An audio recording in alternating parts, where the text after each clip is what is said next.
Hey everybody, my name is Eric A.G. I'm the chair of Health and Physical Education at Lawson State Community College here in Birmingham, Alabama. Currently pursuing a doctoral degree in higher education with community college leadership focus. For fun, I like to exercise, like to run, work out. When I'm stressed, I also like to work out and hang out with my family. And just from time to time, I do practice diaphragmatic breathing in my office just to kind of slow things down. Also, my favorite place to eat right now is Cabo Coastal Grill. They have great tacos. Add the guacamole.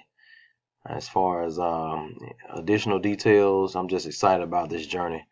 Been having a good time, new challenges, new information, hanging out with new people, especially the best cohort in the world. So we're ready to get this thing going. Can't wait to experience what this class has to offer. Thanks.